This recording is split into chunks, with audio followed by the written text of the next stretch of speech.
It happened on a Monday morning, the kind where the courthouse air feels like stale paper in disappointment. I was in courtroom 204, mid-motion to suppress an illegal search, when my phone started vibrating in my jacket pocket like it was trying to claw its way out. I ignored it. I never break focus in court, but it didn't stop. 3 texts, then 7, 12. Then my clerk, Marcus, "You're trending on X." I don't have a public account. Hell, I barely post. So I thought maybe it was a case I worked on, some viral injustice clip. But when the judge called recess, I checked my phone, and there it was. Marcus Hill, confession or breakdown, Lena Torres podcast drops a bombshell. And under that, a clip. My voice, my words, from our bedroom. The audio was from 2 weeks ago, late at night after Lena had come home from an unpaid podcast gig downtown. I was sitting on the edge of the bed, tie loose, wrists heavy. She'd asked me to record a sound check with her, just to test levels for a segment on false confessions. She said she missed my voice in her episodes, said it helped her think. So I talked, not like a podcast guest, like a man talking to his wife in the dark. I admitted I felt like I was losing my edge, that I was starting to wonder whether some of the kids I defended were just playing me. I even said something I'd never voiced out loud. Sometimes I think I wanted them to be innocent so badly, I stopped checking if they actually were. That line, it played right after the intro music in her newest episode. Out of context, no disclaimers, no warning, just my voice, cracked, tired, intimate, now weaponized into a soundbite. I staggered out into the hallway. The courthouse buzz was louder than usual. Interns whispering, attorneys glancing at me sideways. I called her, straight to voicemail. The last few weeks began to realign in my mind like a cracked lens finally snapping into focus. Her phone face down more often. The late-night editing sessions with the door shut. The sudden flurry of notifications on her screen. Congrats, so raw. Real journalism's back. The podcast had started off small, a true crime angle with an emotional core, victim impact, systemic injustice. But downloads were flat. I thought she was burning out. I thought we both were. But last week, she asked if I wanted to do a full interview. Just us, she said, no pressure. I said no, told her I wasn't ready, that I needed space. She nodded, sweet smile, too sweet. That was the night she insisted on the sound check. My heart was pounding now, not from betrayal, not yet, but from the recognition of something I couldn't ignore anymore. The lines hadn't just blurred between us, they'd been crossed. And then came the moment that flipped suspicion into certainty. I opened our shared podcast platform dashboard, a habit from when I used to help her with upload bugs. There it was. Scheduled release time, 6 a.m. Monday. Status, published, monetized.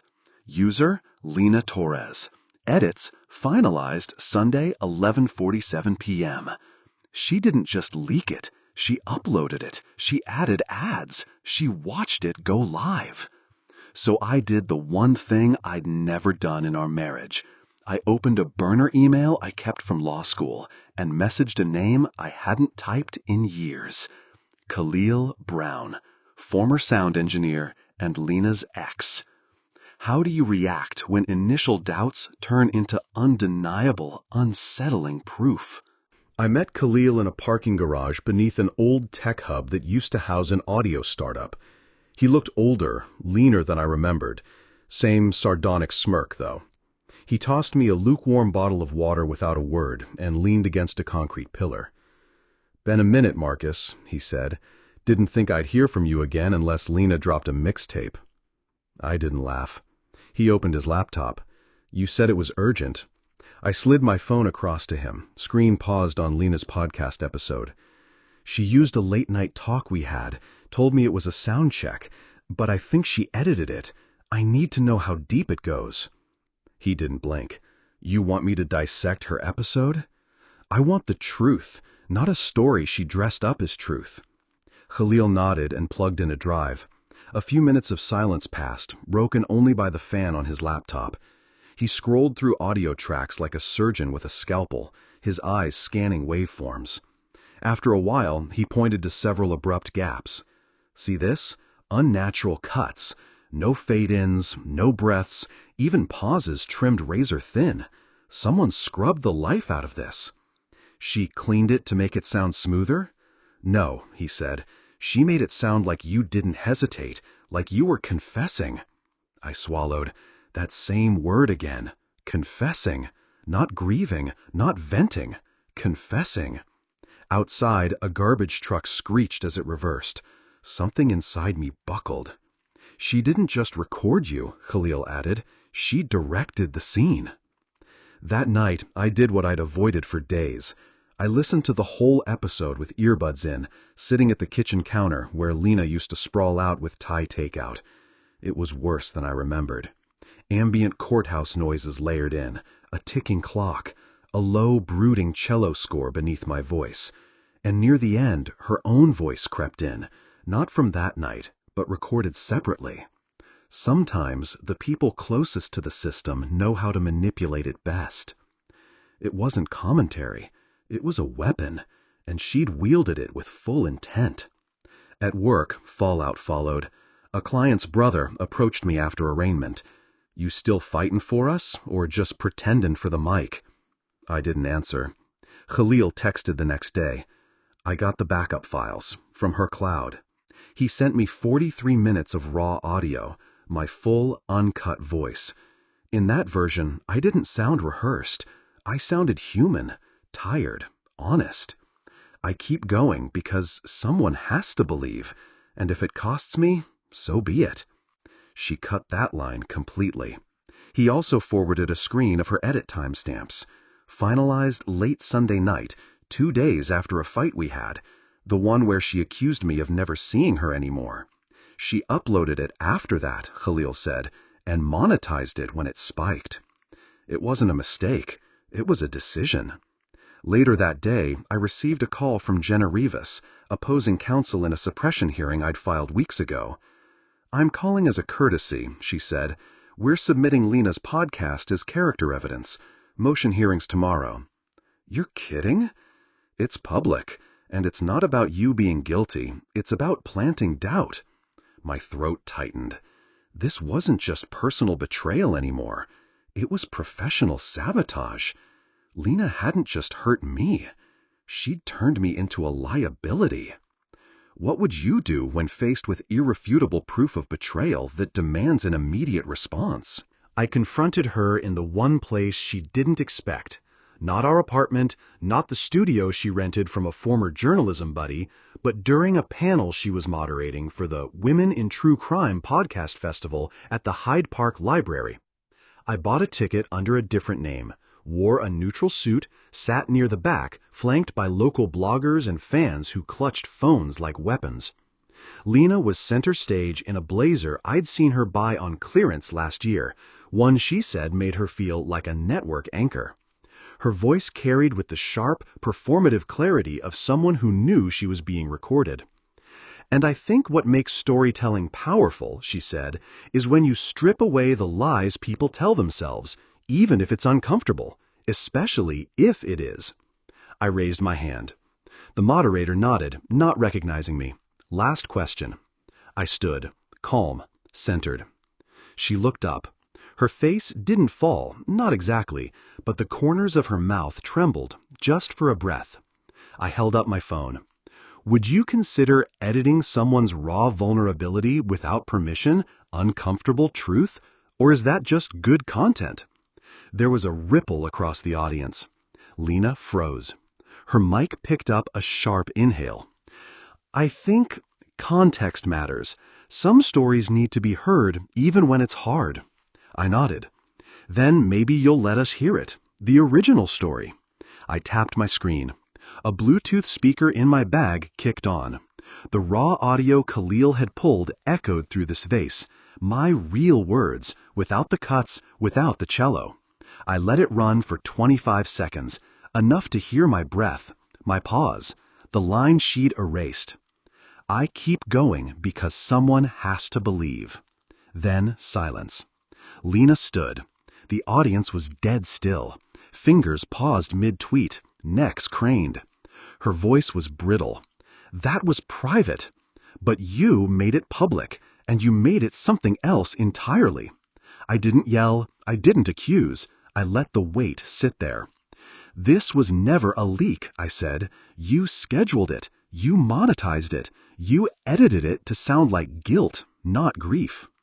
The moderator leaned forward, unsure whether to step in, but the moment had frozen into something larger than the panel. Why? I asked her directly.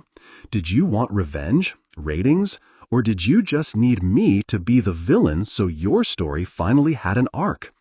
Her lips parted, but nothing came. Just the slow flush of someone realizing the crowd had shifted from fan base to jury. She lowered her mic. And that's when the real twist hit. From stage left, a man in a sport coat and wireless headset hurried toward her. Tyrell Jennings, regional content director at Slate Pod. I recognized him from Lena's LinkedIn posts. The exec she'd said never took her seriously. Except now he was at her side, whispering urgently, motioning toward me. I stepped closer. You knew, I said. He stiffened. This isn't the time, Mr. Hill. She's your client now? I asked. You coached her through the edit? I have no comment. Khalil had hinted someone was egging her on, but now I had a face, a platform, a network with a vested interest in keeping the scandal alive, even if it bled into my courtroom. That wasn't just betrayal, it was collusion. I turned to the audience. You want to talk about truth? Truth isn't a cliffhanger. It's what you keep telling yourself when no one's watching, when there's no mic, no monetization. I looked back at Lena, and this time I didn't see malice. I saw regret, buried under pride, under momentum she couldn't stop. But I didn't forgive her, because forgiveness isn't owed when the blade's still in your back. I fight for people who are unheard, but I forgot the first person I should have protected was myself. This isn't about revenge. This is about reclamation. Before I left, I dropped a USB on the moderator's table, labeled Original Tape, Raw Cut. No theatrics, no mic drop, just facts. Let the world decide. But as I stepped out into the Chicago wind, my phone lit up with a court notification. New motion filed by opposing counsel, requesting an evidentiary hearing on my podcast statements. They had filed under Pattern of Conduct, Defendant Advocacy Bias. Not just one case, all my open cases. The fire wasn't out. It had only just begun. How do you proceed when the truth is revealed, but the battle is far from over? The night after the panel, I sat on the edge of the bathtub in my wrinkled suit, staring at the tile. Her mug was still in the dish rack, her jacket untouched by the door. Her last message, "We'll talk after the panel," sat unread. I didn't open it. Betrayal doesn't end when it's exposed. It lingers, in quiet rooms, in how you second-guess every past kindness. The ache isn't just from what they did. It's from realizing they once looked at you and still chose to do it. But I wasn't going to let her version of me be the last one people heard. I called Nadine Frost, an old law school friend who'd never once flinched in front of a judge or a man. "Marcus Hill," she said, dry as ever, "your voice is everywhere." "I need someone who fights like she's got nothing to lose," I said, "and who still knows how to cut clean." 2 days later, we sat in her office above a boxing gym, the air smelling of sweat and leather. Her desk was chaos, color-coded chaos. She scanned the audio transcript Khalil sent and folded her arms. She edited out the redemptive part, the clarifying part. That makes it actionable and reputationally harmful. "I'm not after revenge," I said. "I just want it recorded, legal, permanent." "You want defamation filing with public retraction and takedown. Good. We lead with an affidavit, document the manipulation, hit the network with liability exposure." She handed me a pen and a thick envelope. "You sure you're ready to drag her through this?" "No," I said, "but I'm ready to stop bleeding in silence." I signed. My hand didn't shake. This wasn't fury anymore. It was clarity. That same evening, Khalil sent me an email thread between Lena and her producer. One message stood out. "We can't pull it now. It's hitting numbers I haven't seen in months." He'll be upset, but honestly, maybe now he knows how I felt being invisible in my own house. That line stopped me cold. It wasn't justification, but it wasn't empty either. I thought back to all the nights I came home too hollow to speak. How many times had I said, "I can't talk about work tonight," while she sat with a notepad full of questions? How many moments had I mistaken for peace were actually her swallowing resentment? She wanted to be heard. She just chose the loudest, cruelest way to scream. Still, a scream doesn't excuse a knife. Nadine filed the cease and desist. She drafted a public notice of misrepresentation. We tied it all to the podcast network. If they let her rebrand, they'd go down with her. But just as we launched our move, her podcast went dark. Episodes, unavailable. Bio, on hiatus for creative restructuring. Socials, locked. I called Khalil. Did she fold? "Not quite," he said. "She moved platforms. New RSS feed. New name. Inside System Silence. Hosted by LT. LT. Lena Torres. She wasn't backing down. She was dodging. Pivoting the brand. Reshaping the narrative. Just enough to avoid legal heat, while keeping me as a shadow in her story. A martyr needs a villain, and she was still casting me. She'd learned how long digital memory lasts and how quickly people forget context. But I wasn't done. She thought I was still playing defense. She forgot who taught her how to build a case. When your plan is in motion, but the stakes suddenly rise, how far are you willing to go? 2 months after the hearing motion, I sat in a wood-paneled chamber beneath the South Side City Council's fluorescent lights. Outside, protesters chanted about public defense budgets. Inside, a live stream ran across 3 local platforms, a makeshift mic rigged with too much duct tape, and a city tech rep nervously checking audio levels. I was scheduled to speak during a public testimony session on criminal justice transparency. Lena was also on the docket. Her new podcast, Inside System Silence, had been gaining traction again, rebranded as advocacy, threaded with interviews from marginalized voices and veiled attacks on compromised defenders. They hadn't invited us both. But I showed up anyway. I stepped to the podium and pulled a flash drive from my pocket, the original file, the raw cut, the uncut truth that Khalil preserved. I didn't yell, I didn't grandstand. I just played 47 seconds of undistorted audio, my voice, my vulnerability, my intent. And when the tape stopped, I said, "If truth is content now, then let this be content. I still believe people can change, even the ones who hurt you." Lena didn't stand. She didn't speak. She looked down at her folded hands like they were someone else's. The moment wasn't explosive. It was surgical. I didn't destroy her. I didn't need to. The truth made the room still in a way no trending clip could. 2 weeks later, her network quietly pulled out. Her new podcast stopped updating, and the traction she'd clawed back vanished into algorithmic ether. That was my justice. Not vengeance, clarity. I never got an apology, but I stopped needing one. The divorce was simple after that. Quiet. I kept the apartment, she kept her mic and whatever was left of her brand. We signed the papers online, no courtroom needed. Nadine negotiated an NDA on both sides, not to silence truth, just to stop the narrative wars. Afterward, I took 3 weeks of unpaid leave. I started walking South Shore trails with no phone, no headlines, just the lake and the wind. I picked up woodworking, something real, something physical, sanding down rough edges until the grain revealed itself. And slowly, something came back. Not faith in everyone, but faith in myself, in my instincts, in my capacity to rebuild. People around the courthouse started nodding again when they passed me. No more side eyes, no more doubt, just a quiet respect, earned not by surviving a scandal, but by refusing to let it reshape me. You can't edit truth to fit your story, not if you want to live with it. I know now that betrayal doesn't end with confrontation. It ends when you stop letting it define you. Not every battle leaves you whole, but if you choose your response with dignity, you walk away intact. And that's what I did. Does justice require punishment or just clarity?